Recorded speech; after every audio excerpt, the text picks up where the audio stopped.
Fala, gurizada, tudo tranquilo? Como é que vocês estão? Vocês estão bem? Espero que todos estejam bem. Mais um vídeo aqui para o nosso canal e hoje a gente vai tratar da heresia unicista, do debate que teve com Juliano Fraga e o pastor Moisés, o vocalista do grupo Voz da Verdade, que aconteceu alguns dias atrás, uns 2, 3 dias atrás, lá no canal Fora da Caixa. Mas antes disso, curta, compartilha, comenta e se inscreve no canal para a gente levar o evangelho até mais pessoas e trabalhar dentro da apologética, conteúdos históricos, conteúdos teológicos, escatológicos e hermenêuticos e que isso alcance mais pessoas. Dito isso, vamos trabalhar um pedacinho daquilo que Moisés disse acerca de Cristo Jesus e da crença unicista dele. Passa aí com a vinheta e depois nós colocamos o vídeo já na sequência do Moisés falando essas aberrações teontológicas. Então, lá em 1 João 5,20 está escrito: sabemos que o Filho de Deus é vindo, nos deu entendimento para conhecermos o que é verdadeiro. E no que é verdadeiro estamos, isto é, em seu Filho Jesus Cristo. Este é o verdadeiro Deus e a vida eterna. Nós não negamos isso. Certo? Jesus Filho é Deus. verdadeiro. Claramente. Agora chega aqui em 1 Coríntios 8, 6 diz assim: todavia para nós há um só Deus, o Pai. Nós também não negamos que é um único Deus. Não. Olha o que eu falei. Todavia, para nós há um só Deus, o Pai. Se Jesus não for o Pai, ele não é Deus. Ele fica só na humanidade. Bom, meus irmãos, vocês viram aí o que falou Moisés, o vocalista da Voz da Verdade. Ele cita dois textos, eu anotei os dois textos aqui que ele citou. O primeiro texto foi 1 João 5,20, que diz: também sabemos que o Filho de Deus é vindo e nos tem dado entendimento para que reconhecermos o verdadeiro. E estamos no verdadeiro, em seu Filho Jesus Cristo. Este é o verdadeiro Deus e a vida eterna. E ele faz um link com 1 Coríntios 8,6, que é todo unicista, todo modalista, ele usa esse texto aqui, é um mantra. É tipo os preteristas com não passará esta geração. Todo unitarista, todo modalista, ele vai chegar e vai dizer, e vai citar esse texto aqui para dizer que só o Pai é Deus, tá? Olha o que o texto diz, 1 Coríntios 8,6. Todavia, para nós há um só Deus, o Pai, de quem são todas as coisas e para quem existimos. Um só Senhor, Jesus Cristo, pelo qual são todas as coisas e nós também por ele. Qual é a conclusão aqui do Moisés? Se Jesus, ele diz abertamente isso aí no vídeo, só voltar para vocês verem. Se Jesus não for o Pai, ele não é Deus. Ele fica só na humanidade. Moisés aqui ele está tentando fazer um link, gente. Literalmente ele está tentando linkar e dizer o seguinte: Jesus e o Pai são a mesma pessoa, daí o unicismo, tá, gente?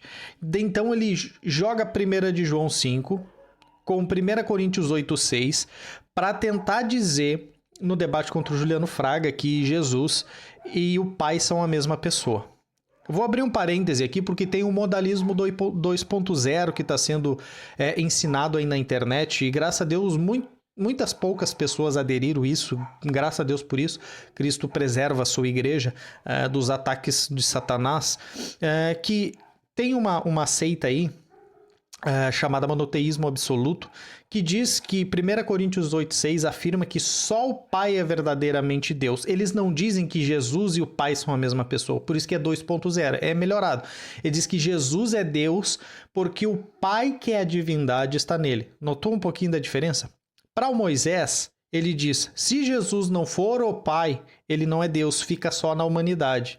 Para o modalismo morfista 2.0, para esse pessoal do monoteísmo absoluto, que é um modalismo, um unicismo 2.0, ele diz que Jesus ele é Deus no Pai. Jesus não é Deus em si, no sentido de ter plena divindade em si, como o Pai tem plena divindade em si, como o Espírito tem plena divindade em si, dentro dessa visão trinitariana que as três pessoas são coeternas, coiguais, consubstanciais.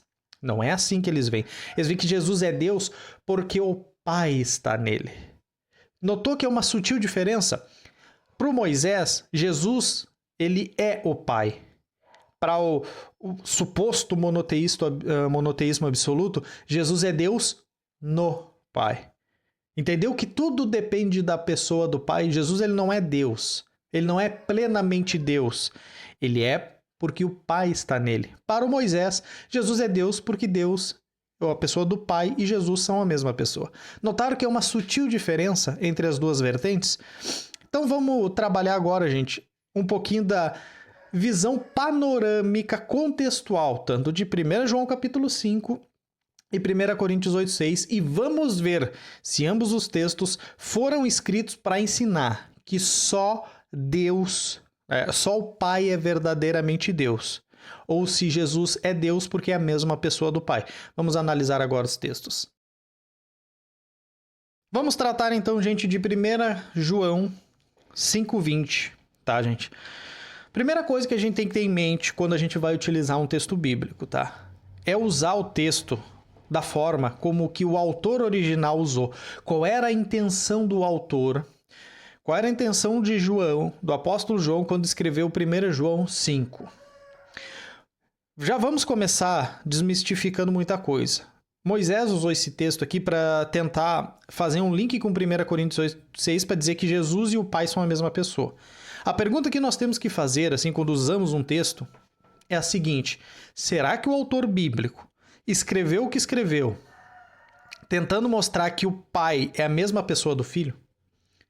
Ou será que 1 João 5:20 foi escrito para mostrar que Jesus é Deus no Pai, trabalhando a questão dos morfistas aí, do monoteísmo absoluto? A resposta é obviamente não, gente. 1 João 5:20, por exemplo, ou o capítulo 5 inteiro, como queira, não foi escrito para dizer que o Pai e Jesus é a mesma pessoa, ou vice-versa, tá? Aliás, a ideia do capítulo 5 todo aqui, como um todo, é mostrar que Jesus é Salvador, que ele é Deus, tá? E que também é Filho de Deus. Preste atenção, Filho de Deus, e é dito no versículo isso. Por que, gente, que é tão utilizado o texto fora de contexto? Porque pega o coitado que não está familiarizado com o contexto bíblico, com a intenção autoral do porquê que está sendo escrito. Imagina só, 1 de João 5 está mostrando que Jesus é o Salvador, que ele é Deus, como o Pai, por exemplo, é Deus, ele é verdadeiro Deus, ou seja, ele não é um Deus menor, ele não é uma transformação do Pai, ele não é Deus só porque o Pai colocou a sua divindade nele, não. Ele é Deus porque ele é Deus, e ele é também filho de Deus. Só pode ser filho, você é filho do seu pai. Vamos trazer essa analogia humana para ver se as pessoas conseguem entender. Você é a mesma pessoa do seu pai? Você nasceu da sua mãe, você é a mesma pessoa da sua mãe? Só pode ser filho. O filho tem que ser necessariamente uma terceira pessoa, não uma própria pessoa. Você não pode fazer um filho e esse filho ser a mesma coisa que você é, ou você se transformar no filho.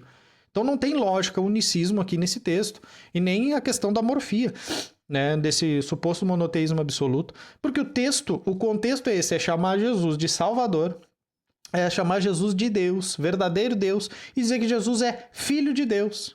Então ele não pode ser a mesma pessoa, não tem como, tá? E não tem nada no texto que diga que Jesus só é Deus porque o Pai está dentro dele, que o Pai seria a divindade que está dentro dele. Então, esses textos não dão base para esse unicismo, o unicismo verdadeiro, e o unicismo 2.0, entenda-se morfia. E vão para 1 Coríntios 8:6, que é outro texto que é um mantra desse pessoal que nega a doutrina da Trindade. Vamos lá, vamos bem devagar para ver se as pessoas conseguem entender, porque elas, e principalmente esse povo, ele tem deficiência cognitiva extrema, eles não conseguem entender o básico. 1 Coríntios 8:6, gente, a gente tem que se perguntar o seguinte: por que o apóstolo Paulo escreveu o capítulo 8 de 1 Coríntios? Foi para dizer que só o Pai, só a pessoa do Pai é o único Deus verdadeiro? E a resposta também é não, gente. O apóstolo Paulo, tá? Como foi escrito, por exemplo, também em 1 João capítulo 5:20, Paulo aqui está fazendo um contraste entre os ídolos, aqui em 1 Coríntios 8, o apóstolo Paulo está fazendo um contraste entre os ídolos, que não são nada, são deuses com D minúsculo, ou seja, são falsas divindades, e ele alega então que nós temos um único Deus que é verdadeiro, cita a pessoa do Pai e a pessoa do Filho como Kyrios, Senhor. Então, gente, o contexto já mostra, já deixa bem claro e bem objetivo o seguinte: não foi escrito para dizer que só a pessoa do Pai é o único Deus verdadeiro, no sentido de que Jesus ele é Deus porque estaria no Pai. Isso aí já quebra o modalismo 2.0, chamado monoteísmo absoluto. Tá? E também já quebra o unicismo. Porque o texto aqui não diz uma vírgula, gente, de que Jesus é a mesma pessoa do Pai e o Pai é a mesma pessoa de Jesus, é só um modo de atuação diferente. Não foi para isso que o apóstolo Paulo escreveu. O apóstolo Paulo está lidando com a questão de comida sacrificada aos ídolos, e o apóstolo Paulo vai dizer, os ídolos não são nada, entendeu? Esses vários deuses com D minúsculo aí que existem, isso aí não são nada, vocês podem comer as coisas tranquilamente, porque nós cremos no único Deus verdadeiro. Entende? A pessoa do Pai é o único Deus verdadeiro, a pessoa do Filho é o único Deus verdadeiro e a pessoa do Espírito é o único Deus verdadeiro. Ele não escreveu isso aqui para dizer que só a figura do Pai é o único Deus verdadeiro, porque na mesma sentença ele coloca um título divino que é dado a Deus, a Yahvé, por exemplo, no Antigo Testamento, como Senhor a Jesus. Entende? Então, nós temos um único Deus verdadeiro, Pai, Filho e Espírito. Então o texto não foi, 1 Coríntios 8,6 não foi escrito para ensinar ou que Jesus é a mesma pessoa do Pai e o Pai é a mesma pessoa de Jesus, é só um modo de atuação distinto. E também não foi escrito para dizer que só a figura do Pai é verdadeiro Deus, porque no próprio texto o título Kyrios, que é um título divino, Senhor, é dado a Jesus Cristo. Jesus não poderia ser chamado de Kyrios, de Senhor, que é um título de Deus, é um adjetivo à pessoa de Deus, Senhor, né? Senhor dos exércitos, também usado no Antigo Testamento. Esse Senhor não poderia ser dado a outra pessoa, a não ser que seja Deus. Se o texto estivesse dizendo que só Deus é o Pai, nós temos uma ambiguidade, uma contradição aqui do apóstolo Paulo. Então, gente, era isso que eu queria mostrar para vocês. A forma... Notaram que a forma como eles usam os textos são totalmente descontextualizados, são formas totalmente equivocadas, em que não levam em conta o contexto, a intenção autoral e a própria gramática do texto, as palavras que realmente estão escritas. É a teologia parece neopentecostal lendo Bíblia. É igual. Se tu pegar um neopentecostal lendo e interpretando o texto e botar esse povo que é unicista, ou esses morfistas aí, esses unicistas modalistas 2.0, eles são iguais na forma de agir, na forma de ler e interpretar o texto. Fuja disso aí, isso é cilada de Satanás e caia fora disso aí. Fique na doutrina ortodoxa e bíblica, principalmente porque é bíblica da doutrina da Trindade. Como vimos, eu sou um trinitariano, expliquei todos os textos, não teve dificuldade nenhuma. Então, sempre que você se deparar com esse pessoal, quando eles usarem texto bíblico, vão para o texto bíblico e analise. Preste atenção, nunca, absolutamente nunca, eles interpretam um texto da forma correta. Inclusive, eles deveriam ir para o colégio aprender a interpretar texto, porque tá terrível a exegese deles. Na verdade, nem exegese faz. Valeu, gurizada, um abraço e me fui.